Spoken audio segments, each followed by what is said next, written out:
What's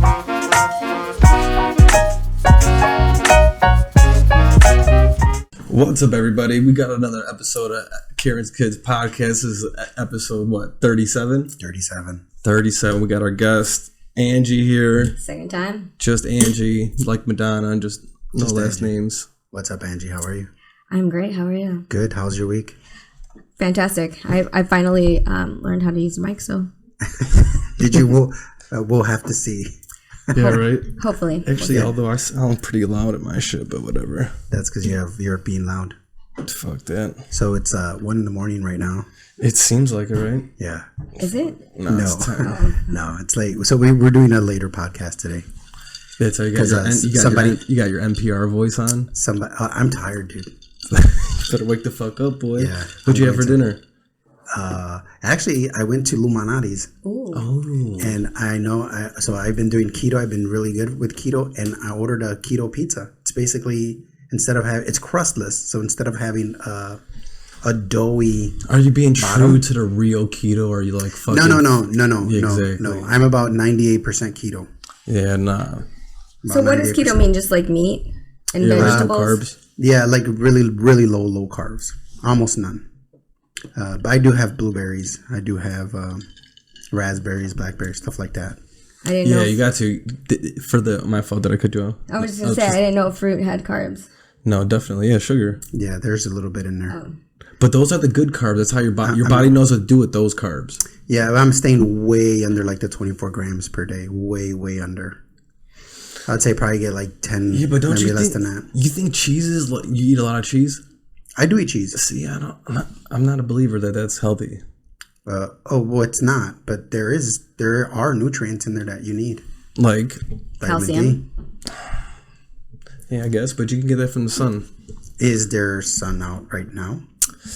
I think you can still get vitamin D even in cloudy weather, right? Yeah. You are supposed to wear sunscreen, I'm yes. a scientist, and I'm pretty sure. Assuming that you go outside and you're not inside till it gets dark, like I do most days. So anyways, that's that. So I had a keto pizza, or I think it was keto, but yeah. So basically, it's no crust. The whole whatever is supposed to be dough, it's not dough. It's all meat, and then they put the sauce on top. So you had a saucy pizza with cheese on it. Yeah. Didn't they cut it like pie cut? They totally cut it like pie cut. I had a personal or like a small. Did you eat it by yourself? No, hell, I couldn't. I only ate half of it. And so I have the other half at home for, I guess, breakfast. That's probably going to be my breakfast. Do you like it cold? I do eat it cold. Yeah, cold pizza is cool. The next day. Yeah, it's like you walk around and you're like just groggy and your hair's a mess and you're just shoeless, and you're like, where's my glasses? All right, hear me out. Have you ever had cold steak? Next day, cold steak.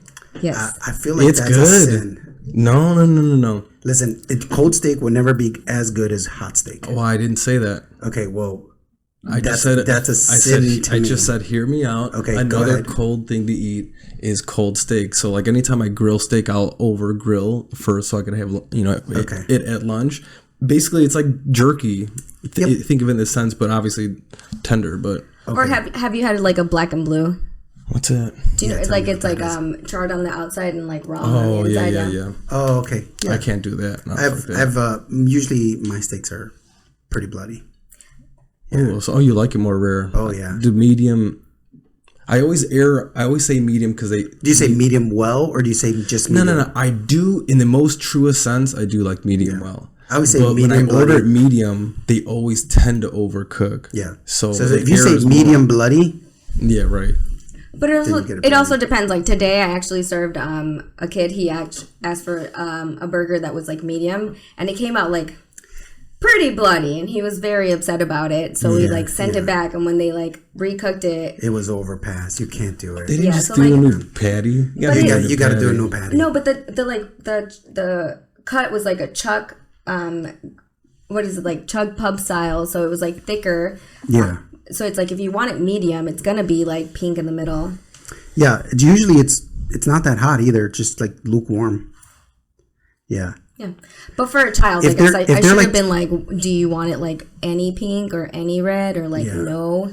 I think every restaurant should have like a sous vide cooker. Do you know what that is? Yes. Yeah. They should. Everyone should have that, and you should just. Yeah, but do they do that with burgers? You can't sous vide. I don't think you could do it with a burger unless you like. No, but steaks you can. That's a secret. They used to be a secret to the a lot of kitchens. They sous vide before it was popular. Then they made it like commercialized it, you know? Yeah. So because then it's like perfectly cooked every time. They do that to like duck and chicken too, but I worked at a place where like they did that with the chicken, and then they brought it out and it was like perfectly cooked, and it was like there's like no like any sort of undercookedness, but people would be like, oh, like the chicken has a little bit of pink, like it's like gonna have some sort of like something, and it's not cooked, but it was like it is cooked. This is like the perfect cook for it, but they were like, no, it's like it's raw, so it's gonna like. It's such a thin line there, right? It's but with like ground beef. But trying to explain to somebody that like doesn't know like what like the process of like a sous vide is, or like what the process of like cooking it is, it's kind of difficult. So you're just like, okay, fine, I'll just like go cook it. And food is one of those things that you could be so. It's like it's so hard to pinpoint what people like exactly of the thing that you're actually giving them. Well, they'll tell you how they want it, and you serve it how you think they want it. It's not exactly how they had it last time, and it's like it's hard to pinpoint what exactly it is that people want. I think if it's a certain type of way that's unique coming out, they gotta warn the customer. Like, hey, our chicken comes out a little bit more like this. Yeah. I went to a Carrabba's. You ever been to a Carrabba's? No. It's like it's just like a smaller chain, but it's like it was actually pretty fire. Okay. And one time I ordered like the pork. Is it Italian? Sounds Italian. Yeah. Oh, okay. They do like everything from scratch. Okay. But salads? Sounds like salads. Yeah, right. No, they do like, well, how hard is it to make fucking pasta by hand? You know, it's like how hard is it to make pasta by hand? Right. Very hard. No, it's flour, water, and you press it through the thing. Come on, quit playing. Bro, it's very difficult to get pasta right. The Chinese have been doing it for 1,000 years, and you could go to a restaurant down the street and they still don't have it right. Like the texture of it? Is that what you mean? Like well, yeah, it just depends. What kind of noodle is it? Is it rice noodle? Is it, flour noodle? What is it? Like a flat noodle or like a round noodle or like a extruded noodle? But they all have to pop a certain way. You can't have like soggy noodles. Yeah, but they do different noodles than pasta, like Italian noodles. Well, yeah, they invented the noodle. Who did? The Asians. Yeah. You derailed my whole story. I forgot where I was going with it. Oh, no, I don't. It's not easy to make noodles, dude. Okay, well, anyways, this place, their pork loin, it came a little pink. And I was like, oh, pork is not supposed to be pink, right? Like, never. But they're like, oh, no, we serve it a little bit more on the medium side. I'm like, oh, well, because in my real reality, I never heard of pork loin being medium. Yeah. So I made it, and then they cooked it again, and they fucked it up. You can't. Because you got to take it the way that the chef's making it, though. Here's the thing. When you go to a restaurant, you have to put all your confidence into the chef. He's going to deliver it the way he thinks it's best. Now, here's a problem. There's human error. Okay, there is human error, but when you're a chef and you're delivering the best quality, this ain't that the place. Best quality this way. Ain't that place. See, picky people shouldn't eat out. You should just get what the artist gives you. All right, why are you saying fuck that? Because money. You as a business want money. I have money, so you got to do something that makes me want to come to your place. You're probably just better off going to McDonald's. Stop. Don't hate on McDonald's though. I've had the most McDonald's in this last year, more than I have in the last 5 years combined. Which has put you in the gym more often than you've ever been. I did have an egg McMuffin this morning. Dude. And then I forgot it was like a Good Friday. Every so often, dude, 2 sausage biscuits, 2 hash browns, and then you put the hash browns in the biscuit, make a sandwich. Damn, look at you. That's my inner fat boy right there, boy. Yeah. So I did bring home some Stand donuts, which I just smelled. I grabbed the bag and I just kind of What kind, from the store? Yeah. No, those you got to go to an actual Stan's location. Yeah, from Stan's, yeah. What'd you get? 1 strawberry glazed and 2 red velvets. Ooh, red velvet. Red velvet can never go wrong, but they have this, I think they call it the Bismarck, and they put Is it the one with the swirly white? No, they put cookie butter. You ever had a Biscoff cookie? Oh, yeah. They make it in butter form, and then they make it in a donut. Like a biscotti? No. A Biscoff. It's like a gingerbread. They give it on flights a lot. Oh, yeah, Biscoff is the brand. It's like a biscotti, right? Like not a biscotti. No. Okay, no. But it does have a Biscoff. It's like a really it's a crunchy cookie. Right. What a tang to it. It's kind of like a coffee cookie. Like, where's my phone? Yeah, like a biscotti. Like you like dip it in your coffee. Biscotti is the thin thing. I'm pretty sure you're right. Biscoff little cookie is a smaller. They're completely different. No, I'm right. There might be brands. They're completely different things. If I had my phone, I would Google it. It's a biscotti. It's like a biscotti. We can do that here. I know exactly what a biscotti is. Yeah, you dip it in your coffee. It's very French. C. But Biscoff cookies are two different things. And then Biscoff is spelled Biscoff. Okay. Damn, I'm fat. Okay. That just proves it. No, you dip it in your coffee and it's like... Okay. It can be. It is a good coffee cookie. No, I'm not saying that. It's a biscotti coffee. You just went by it. No. Okay, and then it's Biscoff. FF?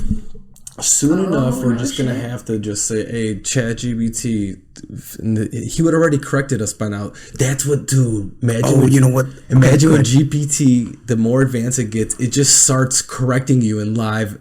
You don't even ask it. Be like, hey, no, there's 300, no, correction, it's 240. It's like, I bet you that's going to happen. Or you could set it. Maybe you can have a thing. So I had my daughter with me when I went to go get pizza, and she had her friend with her, and they were telling me about how there's an AI where you just take a picture of the math problem and it solves it for you. So the kids are cheating on a level, but they can't. The teachers are just going to have to confiscate the phones. There are computer scientists who are developing like the antidote to AI. So the AI checks if an AI did this. There's gonna be always people hacking shit. It's kind of like Cliff Notes, right? Like you like go and like you read like when you were like supposed to read all these chapters, and you get like the like summary of like the chapter, and then you write the summary of it for like books. And then they also have like the when you write like a what is it called, like a paper, and it goes and like checks like if you have plagiarized, right? Like that was always a thing. It's now like advanced, I guess, with this like whole AI thing. Like they like can like go and like look through the internet and be like, oh, like this has already been written, like this has already been looked up. Yeah, but it's already been a thing. It's been a thing. But you can ask ChatGPT to give you something original, but let's say it's 10 pages long. ChatGPT gives you 10 pages. You have to go in there and start editing it yourself. I wonder what's the bare minimum of changing of sentences before it's unrecognizable that a chat bot did it. You know what I'm saying? Yeah, exactly. Well, this is where they got smart though, because they understood that this was already happening. Like they have like these like fact checking and like these like. Who's they in this scenario? I don't know. A computer scientist. Like, Google. Not Google. I'm gonna say no. Definitely Google's in this chat. Computer scientist / psychologist. So when I wrote my capstone, right before that, like I could write papers, and it was like I could like take things from my friends and like or take their papers and like turn them in. It was fine. It was like. I would be okay, but then like towards the end of my college career was like things were like being submitted, and it was submitted into like some sort of process where they could like look up to be like this has been this was already a paper, like you're plagiarizing, like it was like I think they've this always was like had, in 2010. That's because I feel like people they took word for word from this thing, so then when it can know the amount of words in sequence, and they're like, okay, this has been plagiarized. My point is that like if you were any kind of smart kid, you would fucking move shit around, maybe fucking say it in your language versus it sounding so, articulate. But now it got smart enough to where like they can like pick up on that because they realized that that's what people were doing. I mean, that's what I did once upon a time. You know what's crazy? I'm just thinking about now. There's only a certain amount of English words, right? And is there a limit to how many ways you can arrange these words? Don't you think at some point we're going to get to the point, if we keep categorizing and organizing what people wrote throughout the time, right? From here, like say 1,000 years, is it going to get to the point where papers are going to get repeated? Well, not if the hood has anything to do with this, because they're always coming out with new slang, new verbiage. Oh yeah, Ebonics, you're right. So yeah, you got that. They're not gonna be able to. You could always talk in code for sure. All drug dealers know how to talk in code. That's for damn sure. And I learned about like a new phone you can buy at Walmart. That's like a flip phone, where it doesn't store any info. It's like $8 a month or something. They're like burner phones. I didn't know. What's a burner phone? You don't know what a burner phone is? Why do you have two phones, actually? Can you explain that? No. Just kidding. Yeah. Yes and no. Yes and no. I do have two phones, by the way. So, yeah, so anyways. So, So what's new? What were we saying? Bad Bunny what? No, we were talking about cosmetics, right? That's right. What I wanted to know. How often do you wear mask? No, it's like, the bullshit they sell for $25. You know that doesn't work. Like whatever lotion that they say anti-aging for $25. Exactly. Okay. All right. So let's talk about like just more. general. Give me more. Okay, most cosmetics, right? It's a billion multi-billion-dollar industry, right? Okay. What I want to know is there anything that actually works? Like, is there a cream that does actually take away your wrinkles? Like it claims, like some, I don't know, $400 bottle of some shit. All right, can I dabble in this one real quick? Yeah. Because I've actually, I was actually hoping to get Jose's. No, I was joking. No, absolutely. Go ahead. So like this like side hustle, like do things from home and like sales, right? Like most of my life, like it's all been sales, right? Whether it's like I worked at Groupon or I was a banker or I worked at a restaurant or I bartended, everything has always been sales. I've been watching this person for a really long time that actually was like my manager at one of the restaurants that I worked at, and she was like fantastic. She's amazing. She is beautiful, bougie as fuck. Worked at a strip club. Look at the mezcal. Again, was like one of my managers, and she was just like the best of the best. She was gorgeous. Always like all the men like bowed down to her. Had a baby daddy, right?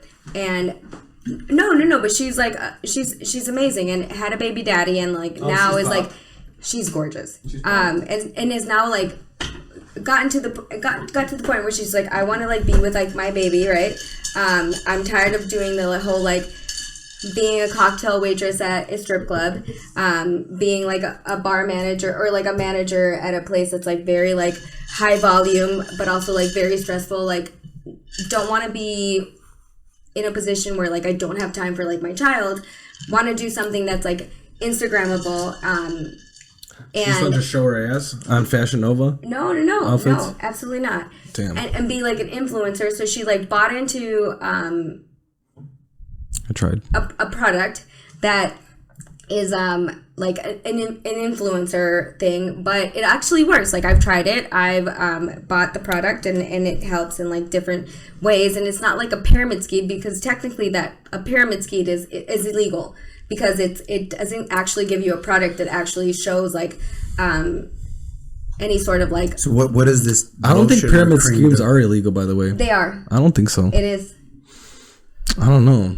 You can still sign up for those like pretty regularly. If you want to do like herbal, what's it called? But there's a difference between like Herbalife and you want to like things like that. But like if you're actually buying like, but like nowadays, like you buy like a health product, right? You buy like something that's going to help your like digestion or something that's going to help. It's like your greens and it's like a subscription, right? Like the whole acai campaign. It's funny how some of these foods come and go. Like they're the answer to everything. Quinoa was the answer to at one point. Remember, like all these just random different things. It's like what's another one? Like fucking. You know what I'm talking? There's always like a craze. It's like acai bowl was one of them. Right. It was Atkins diet. Yeah, now it's keto. Yeah, right. Intermittent fasting. And it's like anything you do different will work for a small amount of time. Right. But the truth is you can't eat bullshit food and you have to work out. Yeah, that's calories in versus calories burned. It's that basic. Eat real food. Did it walk on this earth and grow on this earth? If it did, then you could probably eat it. What do you guys think about like people who go the extreme? Like they'll do, instead of like working out, they've given up on the fact that they can work out, and then they do like they'll cut their stomach and make their stomach small. I know people. Well, the bigger people need that, because what it does is not only can you not eat a lot, but it makes you really sick. So it starts, I think, rewiring your brain to not overeat. You know, because to get really big, if you think about it, to be 200 pounds overweight, 300 pounds overweight. Yeah.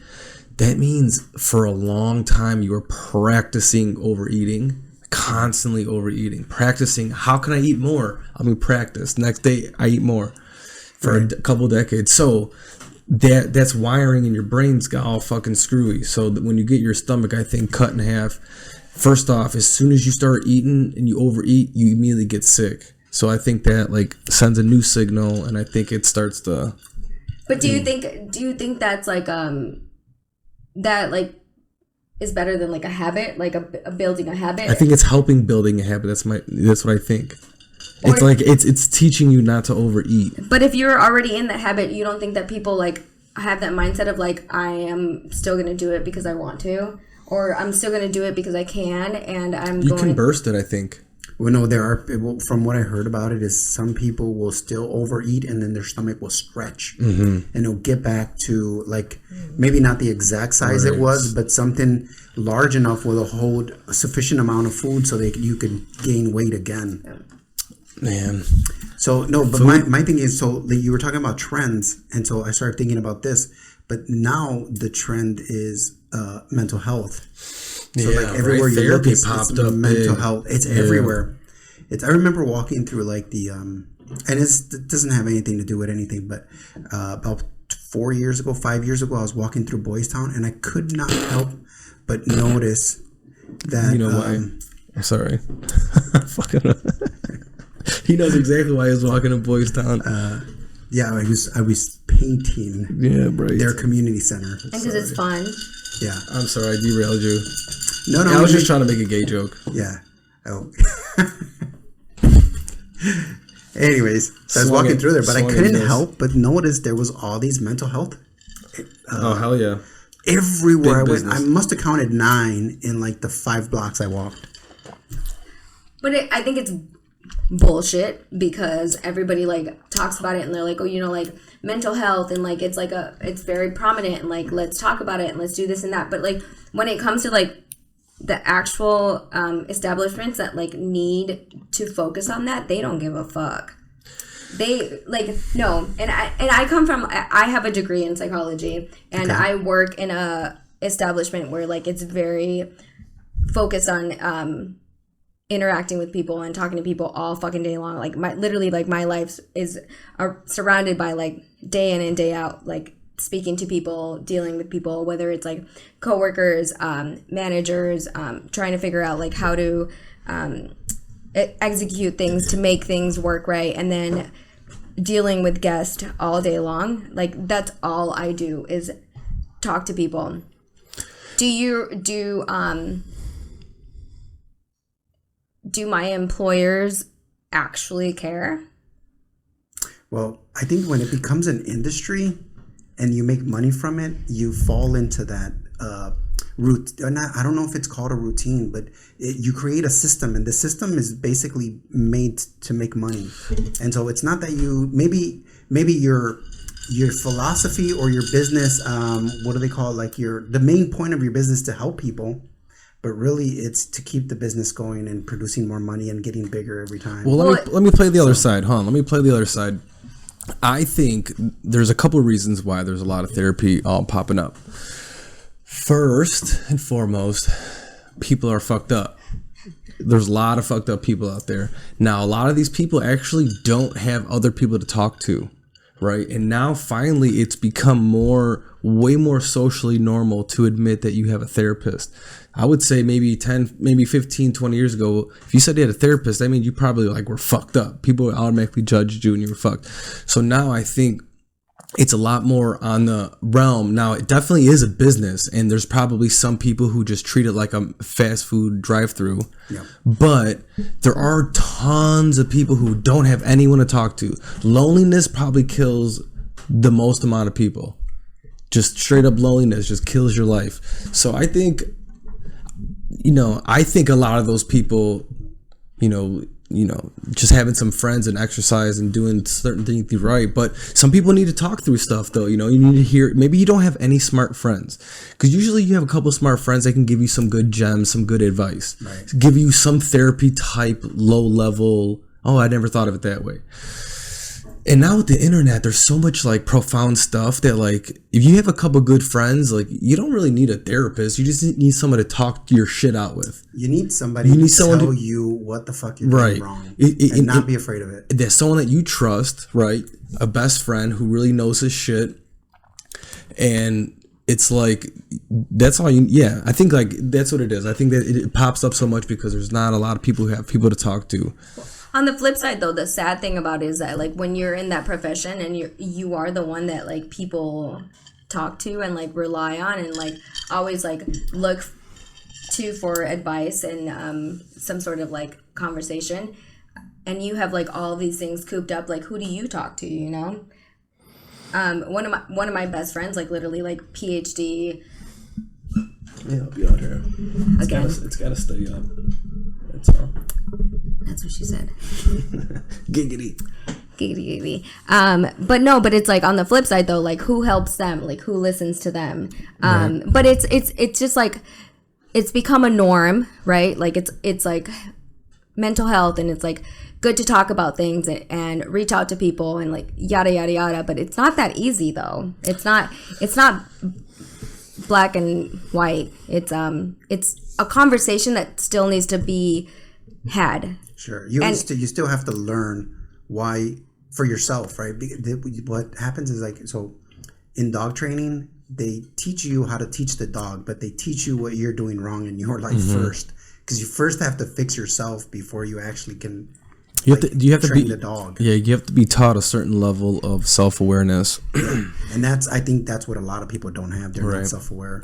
But that's the thing about pets, though. They're like so sweet and like non-judgmental and just like. If you pay attention, they will teach you greatly about you, and they will love you till the end of days. That's unconditional love. That is unconditional love. Yeah, dogs are pretty great. God undeniable. Damn it. They are the best. You know what? Instead of the American, we have an eagle. We should have a dog. It almost was the American pit bull or something like that, right? I heard that. You know what, though? It was either the turkey, the eagle, or the pit bull, and they picked the eagle. I had a turtle, though, and my... you think it's turtles? Cheech was the best. Cheech? His name was Cheech, because we had Cheech and Chong. But Cheech was like, he would like lay next to me, he would sleep next to me, he was like... How big was this turtle? He was a little tiny turtle. Go on YouTube. Do you have YouTube popped up? Sure. Put snapping turtle, I think eats mouse or something. Check that out. No, I didn't get to see it, but I heard them describing it, and it seemed like you never seen a snapping turtle because you think of them all cute and innocent. No, I feel like I saw they're fucking vicious. They are. We used to pick up turtles on the side of the street and put them in like buckets, like 5-gallon buckets. So you were like the aliens abducting them out of their fucking. No, we were saving them from getting run over. I've done that a couple times. But Cheech I bought at Chinatown. Oh, look at that fucking snake. Okay, so folks, what we're looking at is there's a couple of snapping turtles in a 10-gallon tank. I feel like these these are huge. This is scary. Yeah. Why do you want to watch this murder? Yeah, well, but I mean, animals have to eat, right? It's a dog world. It's just the randomness that we're talking about turtles, and this is something I just recently heard. It's not random. We're talking about mental health. So how is that not random? Anyway, well, if you want to watch this, you have a problem and you should speak to somebody. No. No, but I mean, you have to. Wow. Right, well, but anyway, okay, we don't have to. I just actually feel bad because you see it's treading water. Yeah. It's like it seems like it's almost being tortured. It's trying to survive. It's in a 10-gallon tank. There's 2 turtles in there. They have you're not gonna show jaws this? of steel. We can, I guess. No. I don't want to show this. No. This is a Christian channel. I forgot. Yeah, is it? If you had something to do with it, isn't it like a Good Friday or something? Is it? No, it's St. Patty's Day. Hi, tata. I know, but it's like a Friday that you can't eat meat, right? Like it's like. I have no idea. Is it one of those things I never paid attention? Yeah, it's going towards Easter, so it's like you. Quit playing. You're not supposed to. Religious. You're not supposed to eat meat. You're supposed to eat just fish. Okay. Even though I did eat, I sold 6 steaks for a competition today. Ooh. One guy? No, multiple. Yeah, right. You just fucking 6 steaks. How big were these steaks? 2 4 8 ounces, and then was any when they take them out of the freezer. They were shipped fresh. Oh. No, but this is a legit place, right? You got the Michelin. Is it the Michelin place? No, this was Kindling, which is in the am I supposed to say names? Yeah, we don't have to. It's in the Willis Tower. No one's watching, anyways. It doesn't matter. People are watching. You could shut this off. There wasn't any blood yet. Now it seems like they're about to rip the guts out. No, but this place is in the Willis Tower, which is Did China buy the tower? Yes. Did they change the name? Yeah, or is it still Willis? It's a Willis. It's not the Sears Tower anymore. Yeah. Well, I know, but I think it changed from Willis to something else. I think. No, it's Willis. I work there. There it is. Boom. But it's treated. It's the Kindling, which is going. It's like a Michelin. No, it's not. This is not the Michelin one. But he one. How many Michelins? Not this one. Oh. He works for, or he is like in all of the chef challenges. Oh, okay. Type of thing. His name is Chef Sawyer. Cool. Don't judge me for this, chef. Anyway, but no, it's in the Willis Tower. Did you see that movie Chef? The one where the got real is psychological thriller one. Psychological thriller. Mm-hmm. Chef, the one where... No, not with fucking Bradley Cooper, and not with Jon Favreau. Then I think it's called The Chef. Okay. And it was on Netflix. Is this a guy that could use mental health therapy? Yeah, actually. You find out at the end, he is fucked in the head. And it was actually kind of interesting. It was a kind of cool concept. All right, tell me about it. What is it? It's like, it played on the whole... just, the food trend that's out there. So this guy has like a really exotic fucking place, and it's it's like it's not like there's a menu. It's he gives you, I don't think, 7 courses or something. Okay. And then spoiler alert, the last course is that he kills everybody.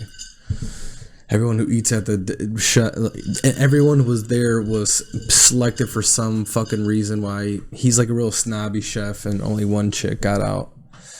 I'm trying to think of the actress. She's from she played chess in that one show. It was a really Queen's Gambit. Queen's Gambit. Yep, that chick. Okay, all right. So it was worth watching. I ruined the whole thing, but it played in there. Yeah, it's like it was pretty cool. It seemed like it was really they definitely took like all the real way they do kitchen shit. Like there was like chef, like the cooking was very visual, and you could tell have it was. Have you ever been to like a multiple? Course? You know what it is? I'll never go to a place where it's like a 7 course and you just go and they give it to you, because I already know 5 of them are going to be seafood and I'm not going to eat it. Okay, so it's always like that. You get a list of things that they're going to serve. Well, you kind of went to one, not recently, kind of. No. Mm-mm. Yeah. You don't remember? What are you talking about? Tired. Mine was a course meal. Yeah, but I had one thing. I didn't get the whole thing. What was a 1-course meal, dude? No, it's like I tried tart. What was it? No. Yeah, it was tartare. And the foie gras. No, foie gras. Oh yeah, we talked about it. Yeah, that's pretty sophisticated flavors in there. Well, I'm surprised that it was intense. Yeah, and it was like a small little amount, but it was good. It was a foie gras custard, and then on the bottom it was like a chilled salmon, I believe, that you like. It was a warm crust. On the top? On the bottom. It was salmon, right? I don't think so. I wouldn't have tried it if it was salmon. Might be wrong. I might be, but I'm pretty positive I wasn't. It was What else did you have? That's it. Cocktails. You just had one thing? So it was a 1-course meal. There it is. Right. No, I didn't go for food. I went for cocktails. Because there's and like then I caught a little buzz, and I was like, oh, well, I'll try a little something, and that's what I tried. Did that just loosen your inhibitions enough to try the? Mm-hmm. Okay, and you enjoyed it. There are a lot of very much enjoyed it. I'm saying, look, if the chef designs a meal for you to taste, is worth for you to taste. If he's a chef, like you called me a chef earlier, I'm not that. So that's a habit of just like it's out of respect. He's like a line cook. I'm not even that. Yeah, you could do like a dark, but you could do a breakfast diner. Like I'm a cook, but I couldn't even be a cook at a restaurant. You could do a Greek diner. Fucking scramble some eggs, throw some fucking hash browns, throw some fucking bacon, make sure the sourdough is toasted. People would complain, for sure. No, I think for me it's out of respect, just being like, thanks, chef, like, you know, thanks, boss, or like, you know, it's out of respect. Okay. That's just you're just aging me. You're an ageist. Yeah. That's fine. It's quick. He prefers Jefe. Sure, Jefe. Yeah, there it is. Big boss. Anyways, so yeah. So anyways, going back to like the food stuff, isn't it easier just to treat your mind versus going through like all this surgery? Like for many things. And I know treating the mind is it's like exercise. You have to do it for a long period of time to get a certain amount of awareness and then build that mental muscle and the mental strength to actually improve your life. And sure, it takes a long time, but cutting into your body is like. But it's also willpower, like willingness to do it. Because anybody can tell you A, B, and C, and you can follow all of the rules. But like, it's so hard. What it is? Yeah. Are you there? Because it takes more than just you. It takes everyone around you. Yeah, that's what makes it difficult for change. But it's like the strength in your mind. Like, do you want to persevere? Do you want to do this? Like, because anybody can tell me to do all of these things and give me the recipe to success. But like, am I ready for that? Do I want to do that? Because if I don't want to, I can, like, you can be the most stubborn person in the world and just be like, thanks for everything, but I don't want to. You know, so like it's a mindset. It's your own mindset. Yeah, no, I get it, because we as people, we maximize our life to like the highest level of efficiency, and sometimes that efficiency means me walking into the room, taking off my sweater, and throwing it into a corner, just so I could get the mental rest to be able to just lay on the couch. And for some people, it's like, why didn't you just put that in this hamper? You know what I mean? You know what it is? I think you have to. I was recently talking about this. I think everything always has to start with seeds. I always talk about planting seeds. Yeah, absolutely. So you plant the seed like, okay, I need to change. But of course, the person who's 200 pounds overweight, right? They're thinking of the end goal of 200 pounds immediately, right? It's like, that's where you do need to talk to somebody who knows a little bit of psychology about just like, okay, it's going to be a long process, but the long process is the only way it works, because you can't do a short. So you were talking about surgeries, all those surgeries, it's just going to be a Band-Aid. That Band-Aid is going to get ripped off, and then it's going to be the same shit. They're going to go right back. So the eating is probably, it's got to be one of the hardest addictions, because we all need food. You need to eat. Right. And it's everywhere, and we're very much advertised to and lied to about what's healthy and what we should be eating.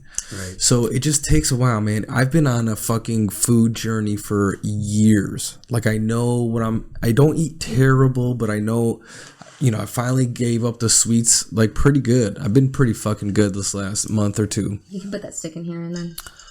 What? That's sweet. I know. I haven't been even doing anything with it. Put it in here. Well, I like stirring it. I'm helping you. I know, but I like stirring it. Anyways, no, but it is a long journey to learn just yourself, the food. But I was saying that, like, if you shrink your stomach to a very tiny amount, like, there are two pleasures for me in life: sex and the taste of food, the experience of food. And like, outside of that, it's hard for me to That's the most find primal a third shit. one. What's the third? Is there a third? It's hard for me to place that third. Intimacy, right? Like, I feel the sex is there. I think there's a difference between sex and like actual like well, I know if we go into like the nuances, but still sex. Well, because that's the most primal thing we have. Sex, the sex and food thing you just said. Yeah, is the most. It's it. So once that's survival. If you take one away, is how hard is it for you to feel complete? It's not. So you're saying when people just eat food, and those people who, if they don't have sex and food, they're doubling down on the food. You have to have them both. To me, I think that there's a balance there, that sex and food. I beg to differ. What if you can do? Right, give me why. Both. Give me. No, I 100 beg to differ. I'm in the food and the service industry, right? Like my life like has revolved around like food and like cocktails and like flavors and just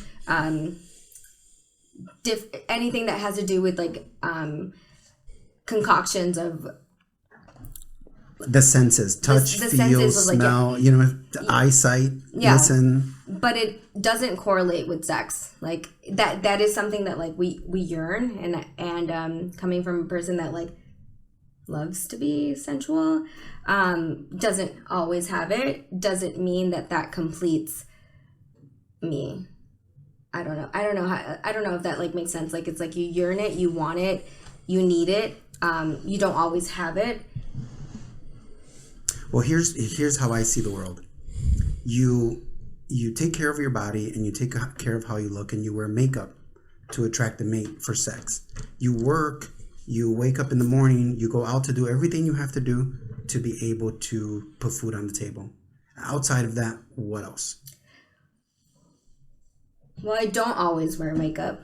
Okay, but because you're beautiful, but there are people who do that. Just coming from a personal perspective, like I don't always feel the need to like just like again like wear makeup and like be all out there and whatnot, and like sex is essential. Yes, I have it all the time.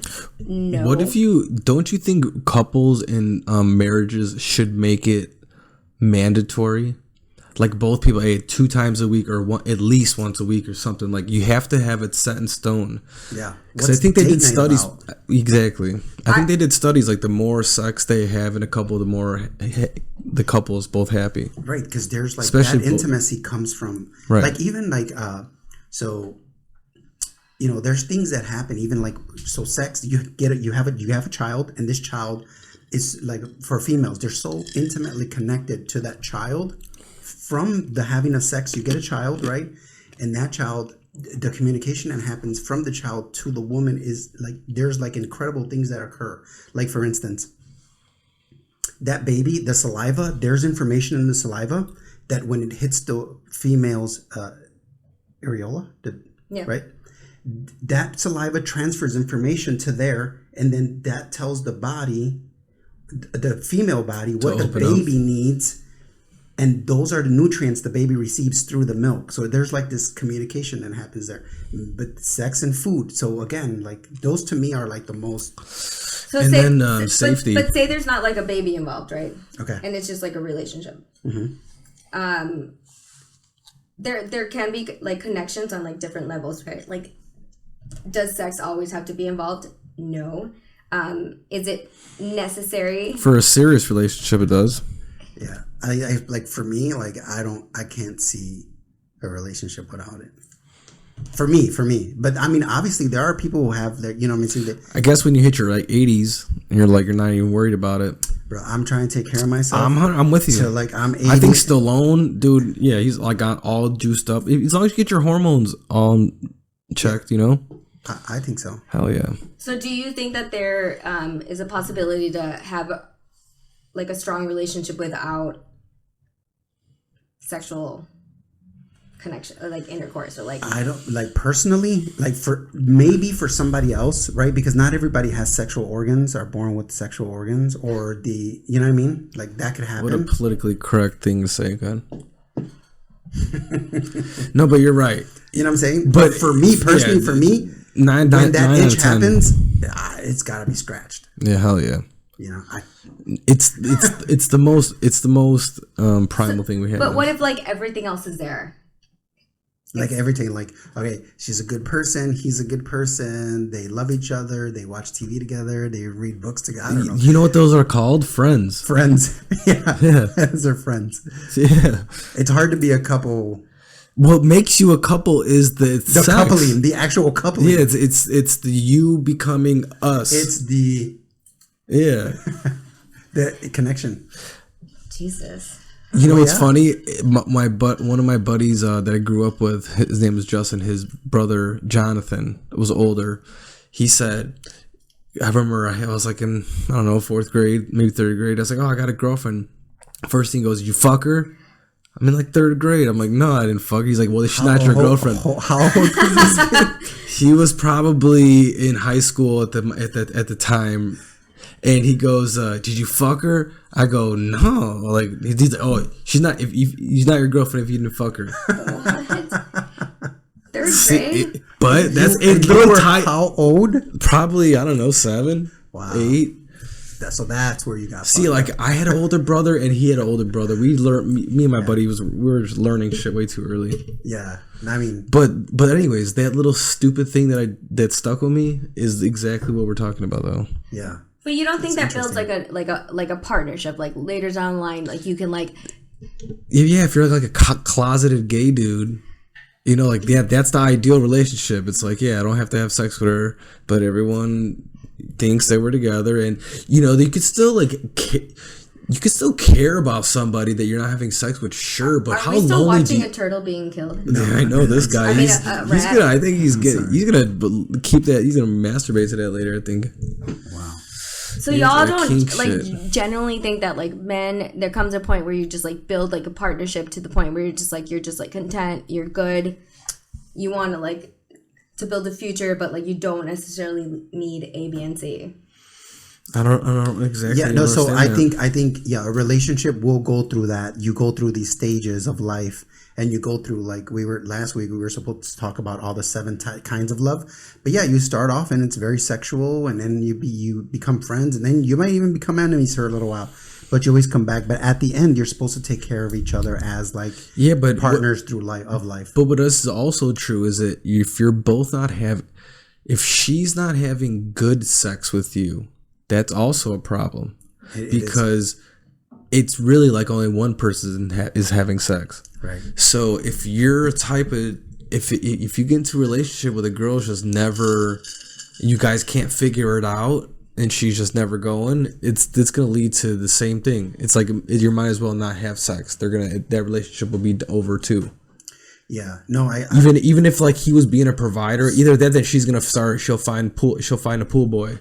That's where you have to kind of like, itemize out what you want versus what the other person wants. I mean, maybe, some people like it in the butt. Other people don't. Amen. Amen.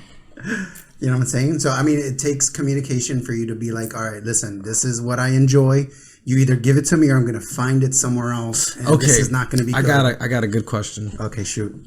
So let's say you're... maybe not married, because I think you should have found out by now, but let's just say the scenario, you're married and you have a certain thing that you want your wife to do for you, right? And let's say it's kind of your fetish, it's kind of your biggest thing. It's kind of one of like the only things that you got. It's the only thing you would ever ask for. It's like you don't ask for much. What's your fetish, Daniel? Huh. Well, we'll get to that. Actually, it doesn't even matter. In this scenario, if his wife wasn't giving him anything and he talked to her and he's like, okay, I want this certain thing, and she didn't oblige, but it kind of meant a lot with him, what is that? What do you think that does long term to the relationship? That a certain thing that a person wants, that's not really getting it, but you love the person, but it sucks that you're not getting this thing that you want. Angie, I'll hand it over. How does that work long term, you think? I think it puts you in the mindset of like you live this life once, right? So if it's something that like fulfills you, it's something that pleases you, it's something that makes you happy, then why not indulge? Why not be with somebody that's willing to... Well, so you would say leave the wife. Well, she's saying either comply if you want to, you only live once. Yes. And you want to indulge, but you're not getting that thing. So your wife's not giving you that thing that you want. But if you're at the point that you're married, and I know that's what I'm saying. Maybe that's they don't know that girlfriend. already. Maybe let's say girlfriend, because you're right. You had already eliminated if it was that big of a thing, you wouldn't have got to the marriage point if she wasn't giving you that. Well, people change. You could still be married and then later on be like, you know what? I kind of saw this on a YouTube or porn, or I kind of want to try this. And she's like, no. And you're like, please. And it's like, no. And you're like, she used to do it before, but she don't want to do it now. You're like, it's one of those things where, look, if it's because a relationship is just that. It's a relationship. You know, one provides something and one provides something else. You can't provide the same thing, or you're deficient in a lot of things, right? And so, like, if you have to provide what I can't get, and I'll provide what you can't get, and then there's a partnership there where we'll do for each other what we can't provide for ourselves. And if you're not getting that, then is that really a relationship? You know, it's one-sided. It can't be like one side heavy. And this is the part where, like, I hear a lot of females say it should be 50-50. Right? And then we're like, okay, it should be 50-50. Fine. So what does that mean exactly?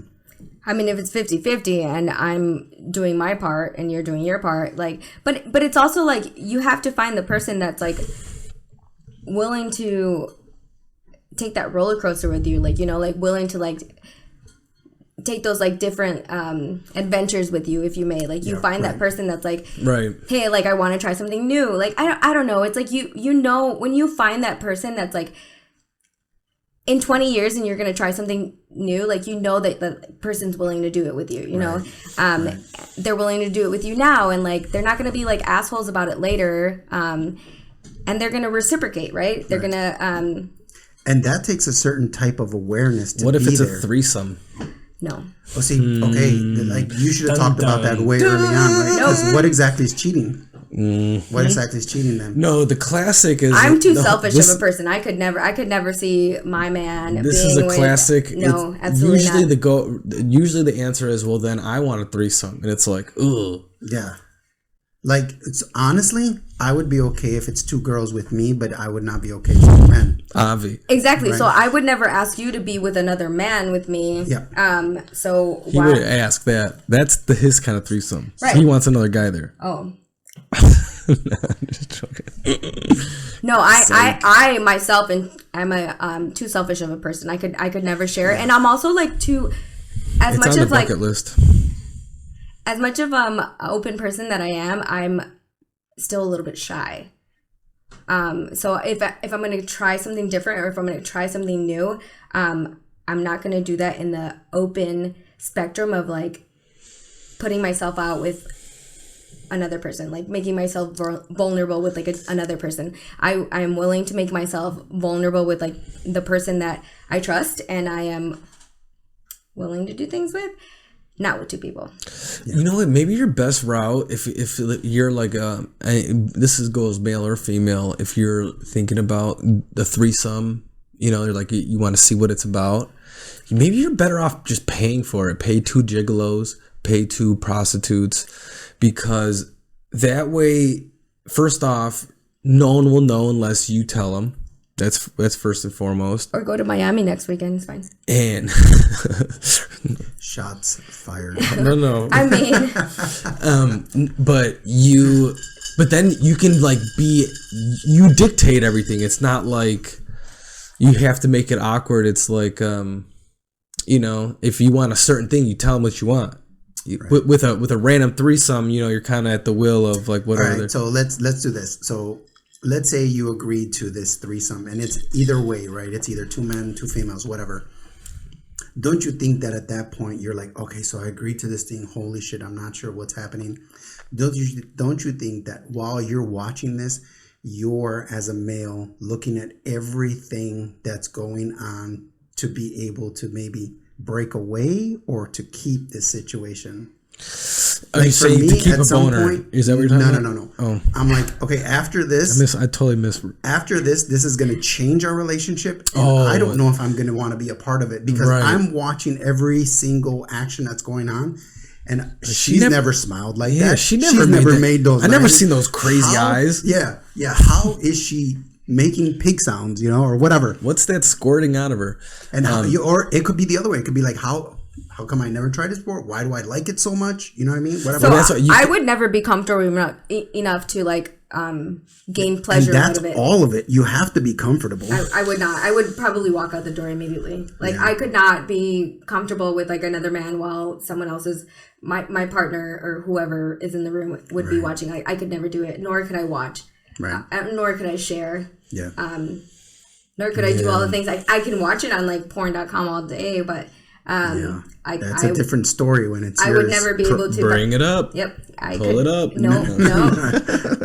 I would not be able to participate, nor would I don't know. I'm too selfish. I hear you. Traditional. Yeah. No, it's rough, man. I don't think I could do it. I'm not gonna say I don't think I could do it. I can't. Wait, you're married? No. Divorced. But you have a girlfriend? No. But you would not be okay. That's not with what she says. They're friends. Okay.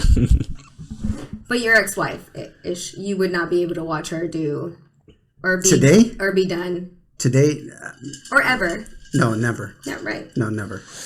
Wouldn't that be interesting if all of a sudden you're browsing porn to find something, all of a sudden you see one of your exes on there? Would you watch? Hell yeah. Hell yeah. I'm like, oh yeah, so that's how you're supposed to fuck her. Oh, okay. Oh, whatever. Then what? I think this is hell yeah, exactly. Also, now that's in your head, right? How does that affect you mentally?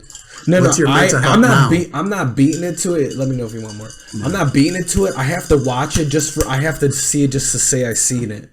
Okay. Like, oh yeah. Listen, okay, once you see it, you can't unsee it, dude. I don't think I could. I don't think I could watch like a person that I loved once upon a time. Like, I could. It's like, for me, it would be like Faces of Death, you know? If you're an ex, it's an ex. It's like, oh, that's just funny. I'd laugh at it. That's actually what brings me to what I was going to say. You're saying, but go ahead. No. I watched a porn the other day, right?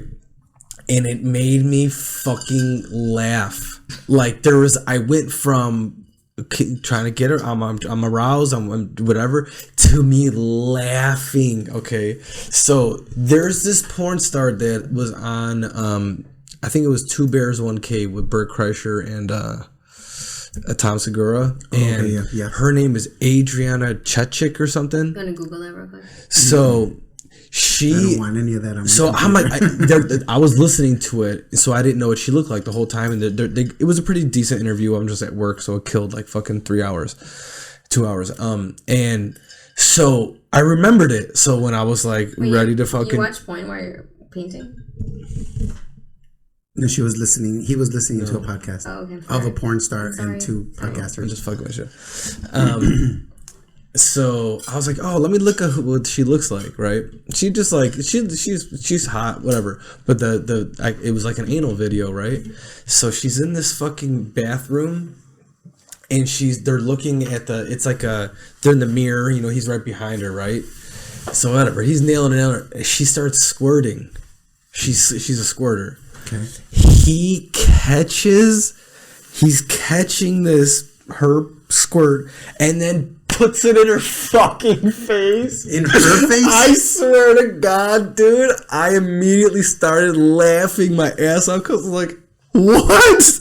Like, why would he kept, you know, it's like you're pouring it, like you're trying to let your dog drink from your hand, so you let it, you accumulate a little bit.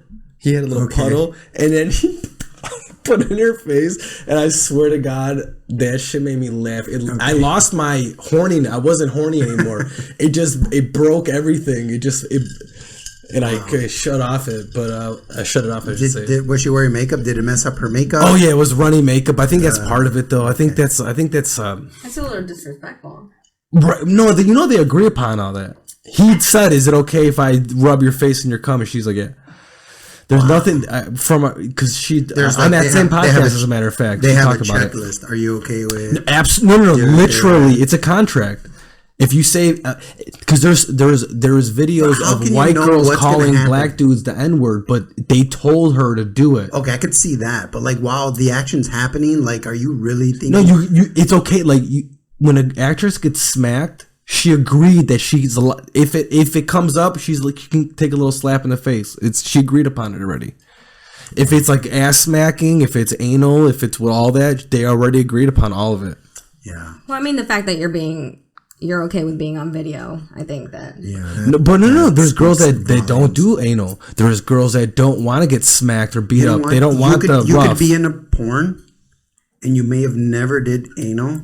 You still did it if I, somehow meet you outside. To me, it's all the same. No, I'm not saying that. I'm just saying there's levels. There's girls who, you could piss on them, choke them out, spit on them. The rough house, like that's a whole genre. Like the bondage and shit. Exactly. Mm-hmm. And then there's some, it's like, no, they want it's more sensual. It's like, it's all porn. I'm not saying they're not a porn actress. Right. I'm just saying I think the ones that are a little more rough, they pay more and stuff, the crazier ones.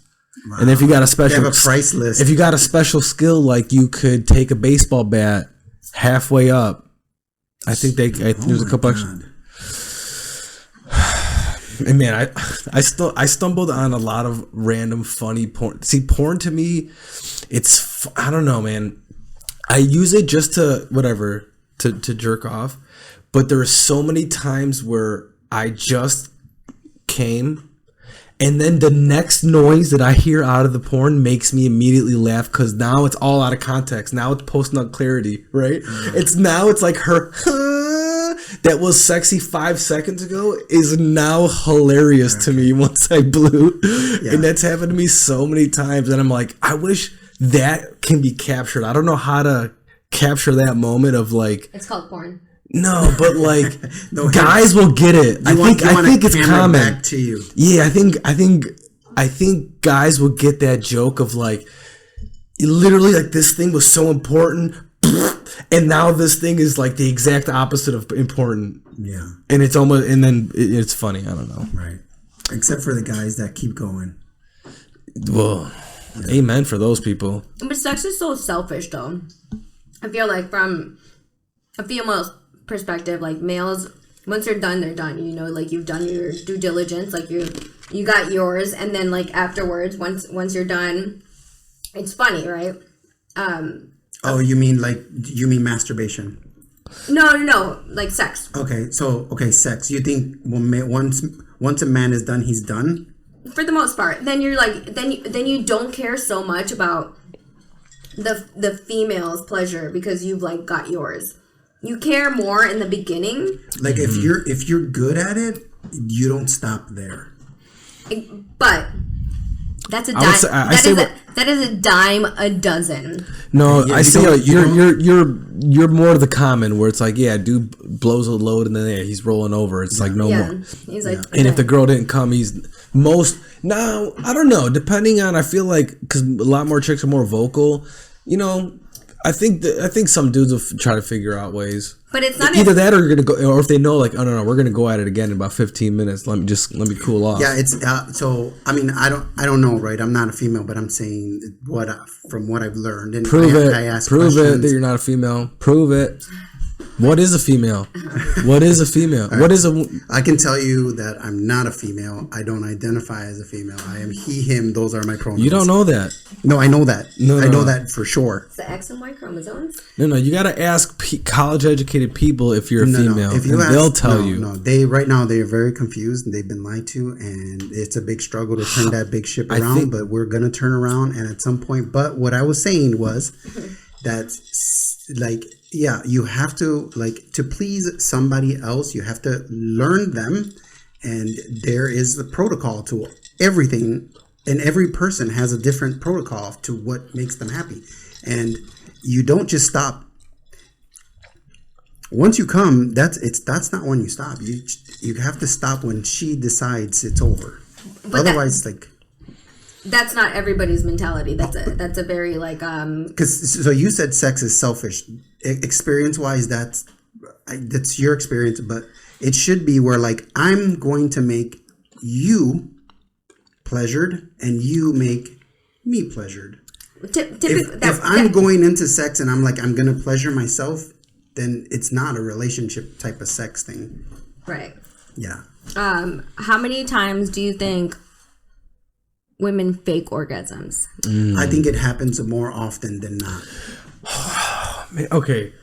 And then, I think there's caveats to that. And second question. Hold on, let me answer the first one. How do you know if they have or they haven't? Okay, true. Okay, good ones. Okay. I would say girls are definitely more likely to fake it with a one night stand or like an early partner or a fling.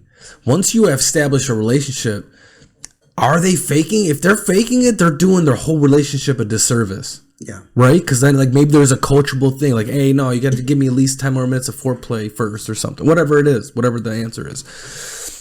So I think that's the caveat to the first one. And what was the second thing you said?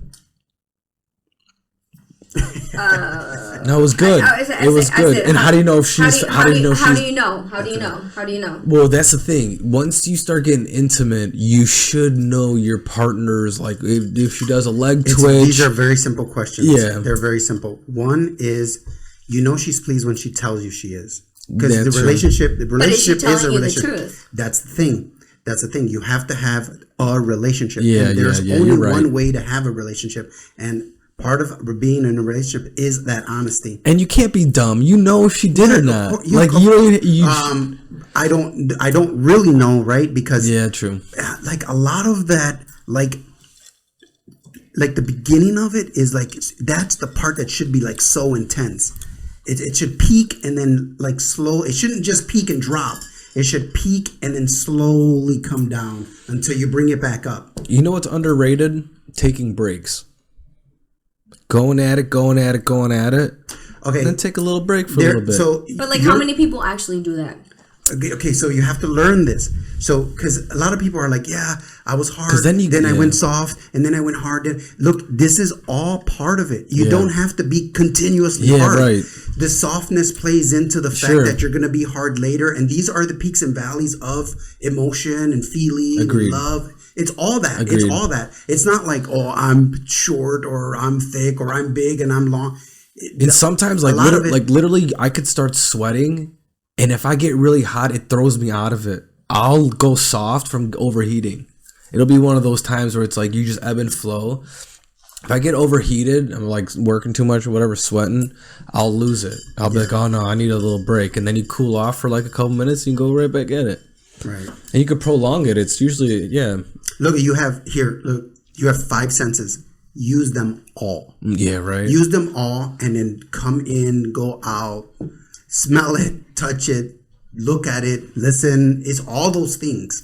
All those things. But people don't do that anymore. Sometimes people like shy away from like. That's because of porn. No one gets educated. We don't have leadership. We don't have men. We don't have relationships. You don't think porn teaches you how to fuck better? No, absolutely not. I think it ruins everybody. It's an illusion. Everybody thinks they should have a 10-inch dick. And it's where the woman is pleasure is 3 inches in. I would say 8. 8's a good number. For who? I don't know. I watched y'all's last podcast. Yep. What were y'all talking about? Was that a French version of it? A podcast. What were y'all talking about? Like 5-inch, 5.5, 6. Oh yeah, 5.5 is like national average. I mean, I don't think like it's like an illusion of like what when you do watch porn of like what the size should be. Like I don't necessarily think it's like the size. No, it's yes, like what you can do with it.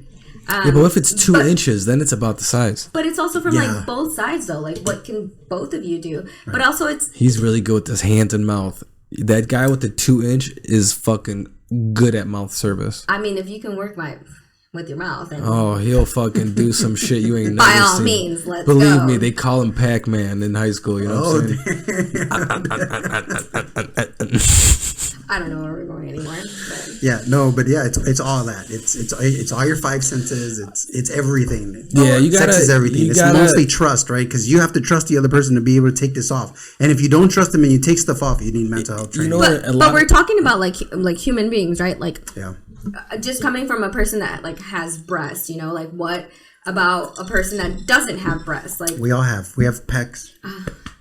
You want to see the lion dance? I'll do the lion dance. You don't want to see the lion dance. Anyway, somebody like I can lion dance. No, I got a lion that does a little dance. Okay. I thought you called it lion. You want me to show you how to lion dance? No. I'm from Texas. All right. But yeah, that's somebody that doesn't like have boobs and somebody that's into boobs.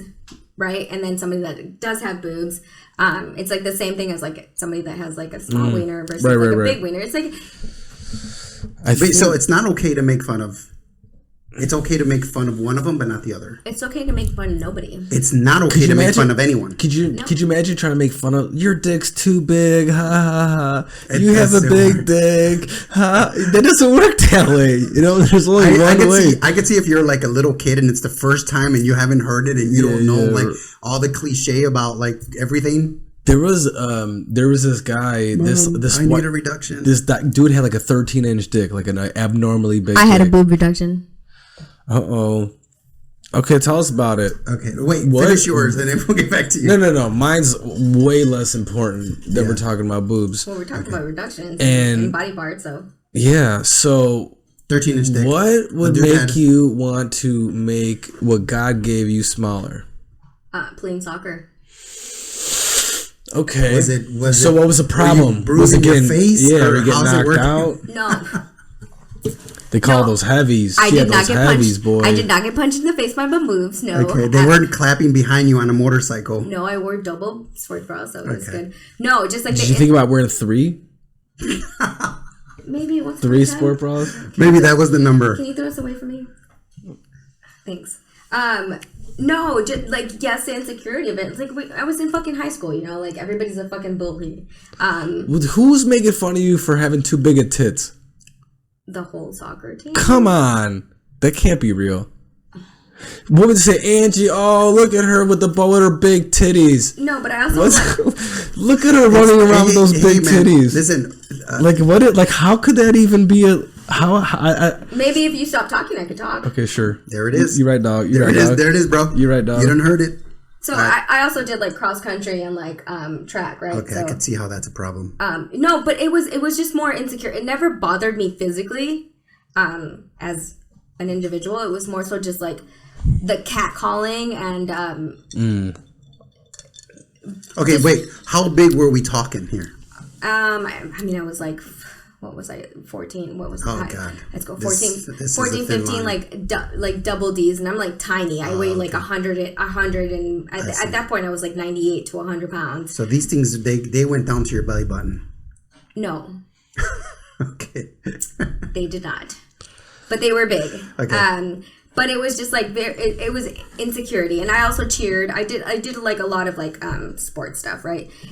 So I kind of maneuvered my way into talking my doctor into being convinced that my other doctor had suggested that I should get a breast reduction, and then I got a plastic surgeon to like call my gynecologist, and then my gynecologist called me, and he was like, hey, like plastic surgeon called, and he was saying that like I suggested that you should get like a breast reduction, and he's like, I didn't do that, and I was like, please, and he was like, okay, and they made it happen.